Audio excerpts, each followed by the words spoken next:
City Council. Evening to you, Judith. Good evening, Stephen. Sorry. Hi, Judith. What don't you like? That's all.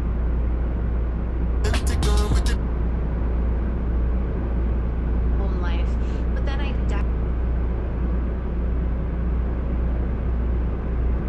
Later on, because I had such a lovely support.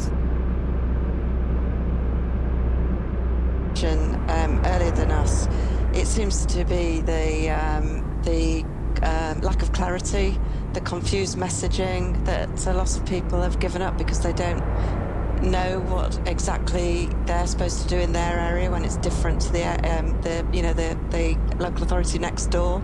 In some cases, we actually argued for more flexibility outdoors, and there's a lot of people really want to know why they can't meet in their gardens, for example.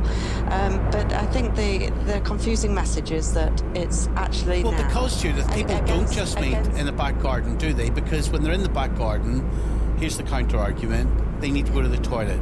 So can I go inside for a wee? Can I go inside for whatever?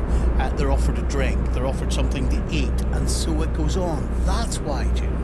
Yes, well, but they don't really make that clear. I think that's the point. So people's immediate reaction is, well, why can I go in the park and not in the garden? But it just needs to be spelt out more clearly, exactly what the restrictions are. But the issue is, I think, that it's now against the law to meet for two different households to meet in one house or in one garden, but it's advisory for those two households to meet in a pub or a bar or in a park, and I think that's where it becomes difficult for people who aren't sure anymore. There's the rule of six came in quite recently, and then the bar changes came in, and then these have come in again. And I think it's that it is that messaging and communication that is really working against the government in terms of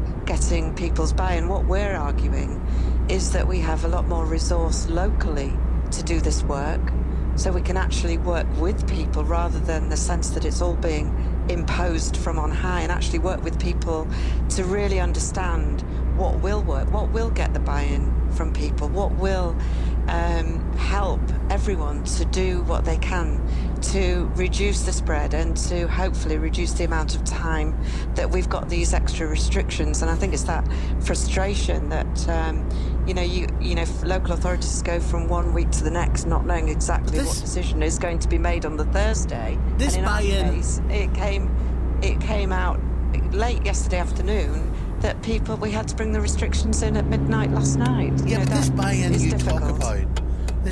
you talk about from people, I wonder, are they going to be regretting not buying into this?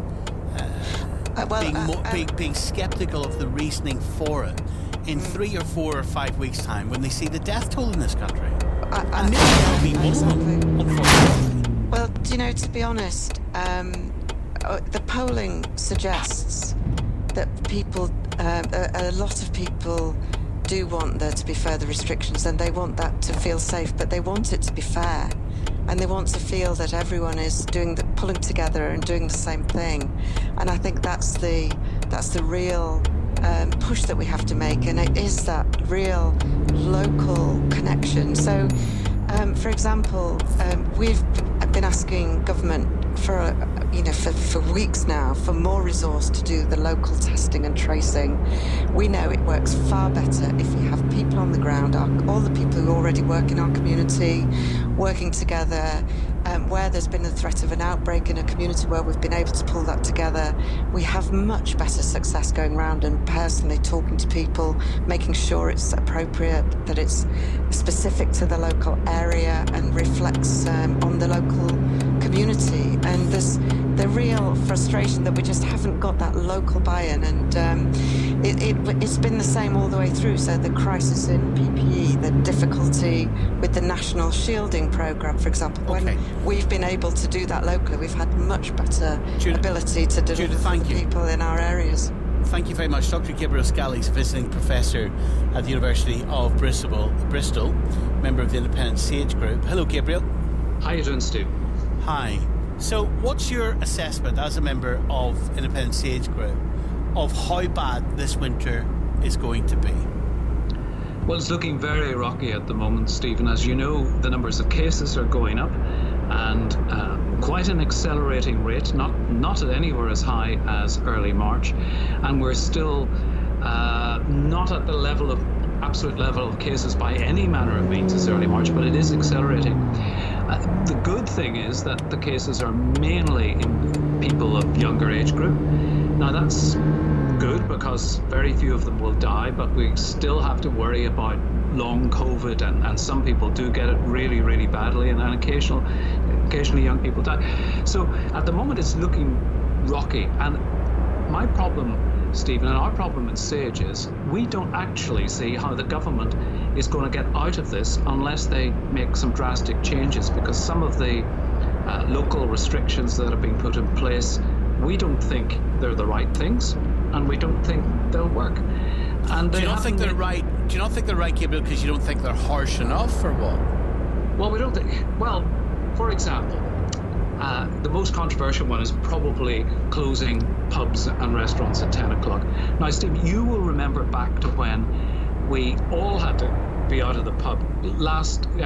Pubs closed at 11 with a bit of throwing out time, and one of the reasons that was changed was so that everyone didn't end out on the streets at the same time. And here we are, everyone now will be out on the streets at the same time at 10. And the Independent Sage view, our view was that indoors and alcohol probably don't mix, and that we should only have alcohol served outside in restaurants and pubs. Another one, the 2-meter rule, if you remember that. The 2-meter rule was a good one, and the government was wrong to relax it. We said that at the time, but they haven't brought back the 2-meter rule and the advice to people to keep the 2 meters. So there are a whole string of things that we think are not right about the restrictions. But the big thing, right from the very beginning, right from the government's very beginning, they did not put in place, and still have not put in place, a proper find, test, trace, isolate and support system. And you heard from your last guest there, they're not giving the resources to local authorities and local public health teams to do the job that needs to be done. And we're not going anywhere without that job being done. Well, let's come back to the pubs, because that's been talked about a lot this week. Yes. Why don't you support getting people out of those pubs at 10 o'clock, get them back into their homes? You know, they're not going to be sitting in a pub with their arms folded or sitting in a pub playing the Times crossword, are they? Oh, so no, the longer they're in that pub, the more dangerous it's becoming. Is it not? Exactly. And our view was that we shouldn't have people in pubs and in restaurants. We're happy to have pubs selling alcohol out of doors where it is at least safer, and where there is often more space, and same with restaurants. Now that doesn't work for everywhere. It certainly doesn't work for a lot of people in less well-off or city centre areas, and it's not fair. You know, it isn't really fair, but there's nothing fair about this virus. It's killing people, and the people it kills tend to be from poorer neighbourhoods. They tend to be living in overcrowded surroundings, and they tend to be from black and minority ethnic groups. And we've got to make the effort to protect people so that we don't get, back into the situation of large numbers of ill and dying. Don't take offence at this, Gabriel. Sure. But we've got right. So we've got scientists and good scientists across the media, day in, day out now. Is it really a surprise? Does it really take some type of scientific degree to have worked out that if we allowed students, that cohort of people that do mix together, that are more likely to think that they can get away with not adhering to the rules because they're healthy and they're fit, are we really that surprised that infection rates among that cohort has gone up dramatically after we allowed universities to open? Are we really that surprised? Oh, well, I'm not surprised, and you're clearly not surprised, and the government, I'm sure, is not surprised. But we had a loosening of all sorts of restrictions during the summer, And it was great that people had that good time during the summer, and a lot of young people enjoyed themselves, and they are all coming together now, and a lot of them are living together in very close proximity in residences and in houses, and it was inevitable. Now, the only way to avoid that was to get the numbers of cases of the virus so low that we could keep control of it, and they haven't done that. And that is the key problem. It's not about which bit of restriction to put on at what time or anything like that. It's about the virus. The whole thing is about the virus, and it's about getting the virus repressed. Let's take our first call of the night. Alex in Stockport. Hello, Alex. Hiya, Stephen. I just wanted to come on. I'm really angry about some of these phone calls. The rules are there for a reason. People don't need to understand them. They just need to follow them. I'm a key worker, and the number of times... But we're not robots, mate, are we? And we're part of the process, and there has not been the same amount of parliamentary scrutiny around these dramatic restrictions in our lives in our lifetime. You know, any legislation that goes through that affects our lives, mate, it usually has intense, or should have, major parliamentary scrutiny. Now, you can't do that in a pandemic. Under normal circumstances, Stephen, I'd agree with you 100%, but this isn't ordinary time. This is the worst pandemic the world has seen for over 100 years. The last time anything like this happened was the Spanish flu at the end of the First World War. You know, you can't take days or weeks or months to try and get legislation through Parliament when thousands of people have been put at risk every single day. The government has laid the rules out. People just need to follow them. If you don't like it, well, I'm afraid it's tough.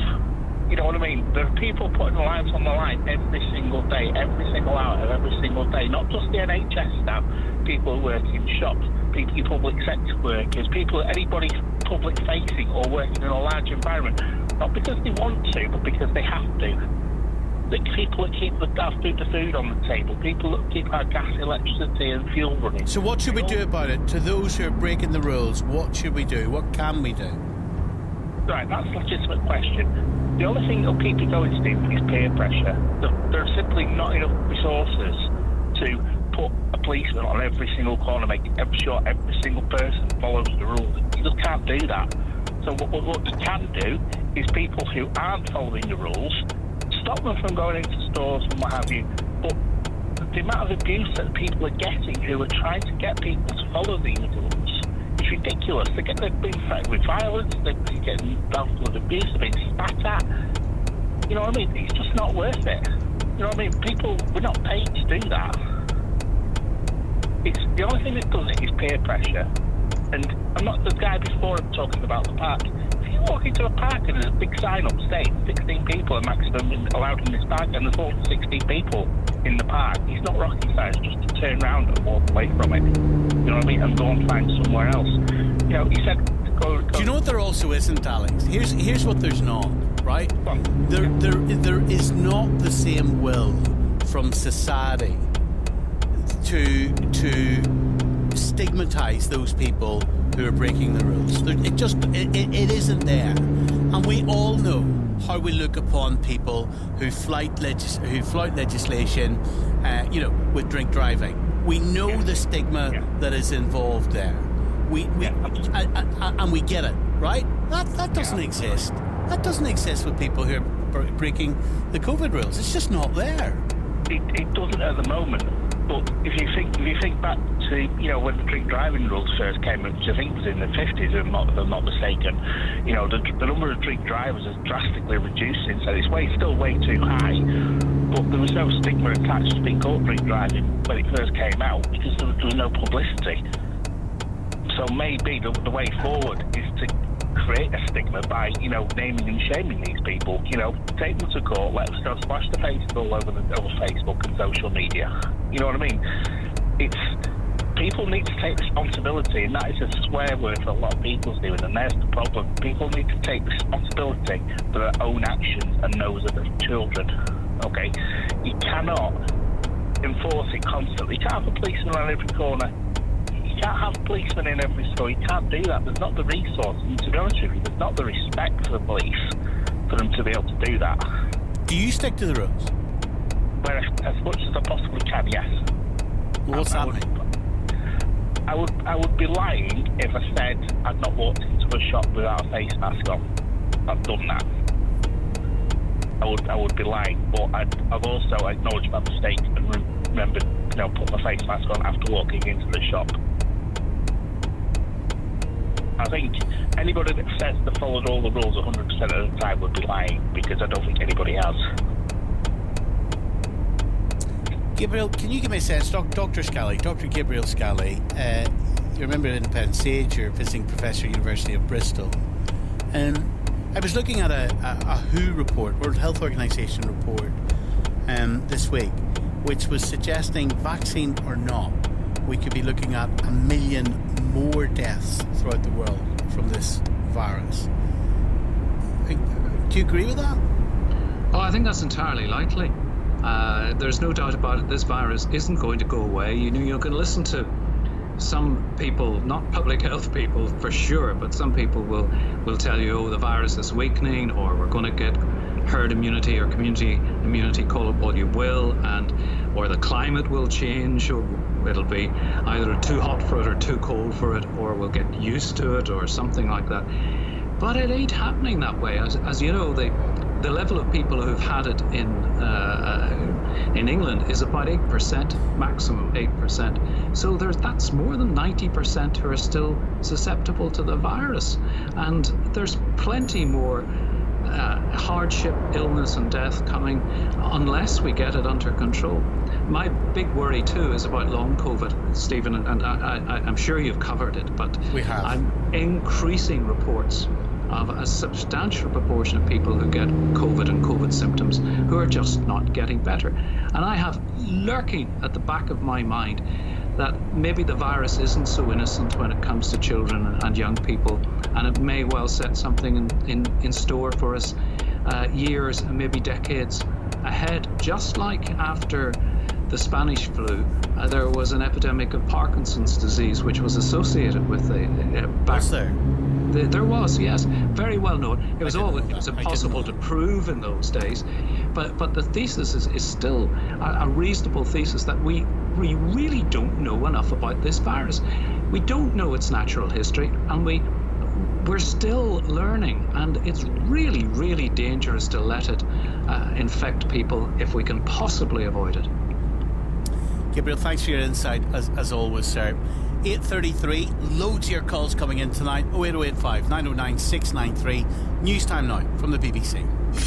On digital, BBC Sounds, smart speaker and online. This is BBC Radio 5 Live. And with the 5 Live news, I'm Don Busby. Good evening. Students say they feel they've been left high and dry when Manchester Metropolitan University said residents in 2 halls must self-isolate for 2 weeks after scores of people tested positive for coronavirus. 1,700 people, many away from home for the first time, are not allowed to leave their buildings. Tighter restrictions have come into force in Llanelli in South Wales this evening to try and combat a recent spike in cases there. Residents can't leave the area without a good reason, and households can no longer mix indoors. Thousands of people have attended a protest against coronavirus restrictions in central London. 16 people were arrested, 9 officers were injured. And police investigating the shooting of a custody sergeant in South London say they're currently examining 4 crime scenes. They say they've recovered the gun which killed 54-year-old Matt Ratner, but were unable to question the suspect because he's still critically ill in hospital. Sports this evening, West Brom saw a 3-0 lead evaporate against Chelsea at the Hawthorns. Frank Lampard's side left it late before Tammy Abraham finally equalised in the 3rd minute of added time to make it 3-3. His manager says dramatic measures were needed at half-time. I knew at half-time it needed an uplift in urgency. It needed a couple of changes for personnel. Both players that came on did well. They injected that, particularly obviously Callum with his goal and his ability to go 1v1 and give people problems, which I brought him on for. So there were positives within the performance. Great day for Everton. They're top of the table tonight. It's 3 wins from 3, though their 2-1 victory at Crystal Palace wasn't without controversy. Richarlison scored the winner from the penalty spot after Joel Ward was adjudged to have handled. Palace boss Roy Hodgson wasn't happy. You speak to the referee, he says I've got to give it, but he doesn't believe in it. You speak to Carlo Ancelotti, he doesn't think it's a handball, but it's one of those things, I'll take it, just like we took the one last week. But that's not how football should be. And penalties were also the talking point in Manchester United's 3-2 win at Brighton. One given, the other not. Brighton had a spot kick overruled by VAR, whilst United were given one after the full-time whistle had gone, converted by Bruno Fernandes, while even Ole Gunnar Solskjaer was confused. How that game ended as it did, I've never seen that before. I'm very pleased with the reaction our players showed after they scored, because you could easily end up just lying on the floor taking a 2-2 draw. Match of the day, well worth watching tonight. Then you'll also be able to see highlights of Burnley against Southampton, where Alistair Yeomans is watching at Turf Moor. It's Burnley 0, Southampton 1. The goal after 5 minutes. Lovely move, lovely goal. Kyle Walker-Peters, a through ball to Che Adams, who pulled the ball back for Danny Ings, who stroked the ball home against his old club. So 10 minutes to go to half-time. It's Burnley 0, Southampton 1. Thank you, Alistair. Arsenal are through to the Women's FA Cup semi-finals. Lisa Evans scored a hat-trick in their 4-0 win over Tottenham. The Chiefs are now just one win away from the biggest prize in European rugby after beating Toulouse 19-15 to reach the final of the Champions Cup. Toulouse dominated the game early on before Exeter found a way to have that win, and afterwards the head coach Rob Baxter was asked how it feels to make that final. Oh, it feels fantastic. Great reward for the players and the hard work they put in and probably the belief they showed in what we asked them to do today. Right at the start of the week we said we can guide you towards the best way to beat Toulouse. It's a pretty simple game plan, but it's not easy. Simple game plans never are easy because it involves a lot of hard work and being tough and sticking at it. Defending champion Saracens' dreams of retaining the title before their enforced relegation were ended by Racing 92. They lost 19-15 in a tight game in Paris. And England's women have won their T20 series against the West Indies after another success in Derby today. Nat Siver was the star of the show, making 82 from 61 balls as the hosts posted 154 for 6 from their 20 overs. Well, the tourists fell 20 runs short in their reply, and the England skipper Heather Knight says Siver showed patience early on after a poor start from the team. Obviously we lost 2 early wickets, so me and Nat had to do a little bit of rebuilding on a slow wicket. Found it a little bit hard to get boundaries, but we made sure, well, we wanted to make sure one of us was there towards the back end to really cash in, and Nat was outstanding, really chuffed for her. She also performed pretty well with the ball, so we'll let her off that drop catch.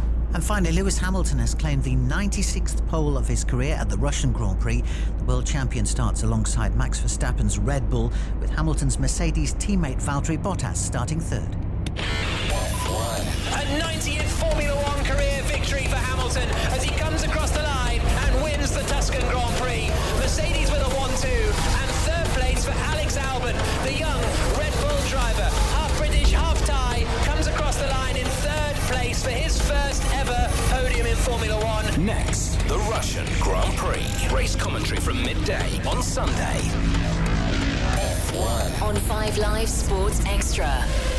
This is BBC Radio 5 Live, available on the BBC Sounds app with Stephen Nolan. Now, a recent report from University College London suggests that only around a fifth of people who are told to self-isolate are actually doing so. That's despite most people saying they would self-isolate if they were asked to. Professor Susan Mickey is one of the authors of the study. Susan, tell us what the study showed. Good evening. Well, this has not been published yet, so it's a preprint, what's called a preprint, so one has to bear that in mind. What's that mean? It means that it hasn't been peer-reviewed. Okay. So what happens now with scientific articles, they're often published before they're peer-reviewed, but you do have to wait till after peer review. And just to also say, it's a collaboration between King's College London and University College London. So the findings, there are several findings that are concerning. The first one was that just under half the people actually accurately know what the symptoms of COVID-19 are. And you'd have thought by this time that people would know those symptoms. So that's the first thing that I think the government does need to take note of. Secondly, as you said, that those people who had symptoms, less than 20% were isolating for the 7 days that they were meant to. And of those people who'd been contacted because they'd been in contact with somebody with COVID, only 9% of those quarantined for the whole 14 days. Now, when you look at why that is and what the reasons are for people not isolating when they're asked to. There's a variety of reasons. So partly it's because people need to go out to get food and medicines. Partly they have caring responsibilities outside of the house. For some people it's needing to go to work. And these are all issues that the government could deal with. They're practical problems, financial and practical problems. And if we're really going to get this virus under control, as your last speaker, Professor Scally, said, we have to get a fine...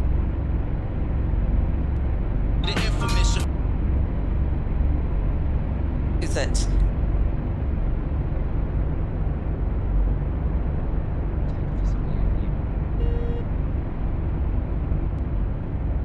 imagine that because you've got so many attempts to nail that scene and get what you want, your best shot, if you like, as opposed to walking into a room with a couple of the people and only having one chance.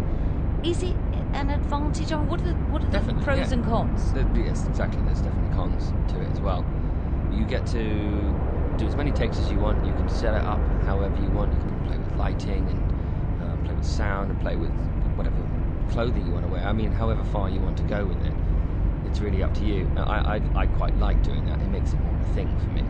But then at the same time, you don't have a director that's sat opposite you that sees you do something and it's completely wrong in his eyes. It's not what he wanted at all. And if he sees that on a tape, you just kind of go, oh, I don't know that. Yeah.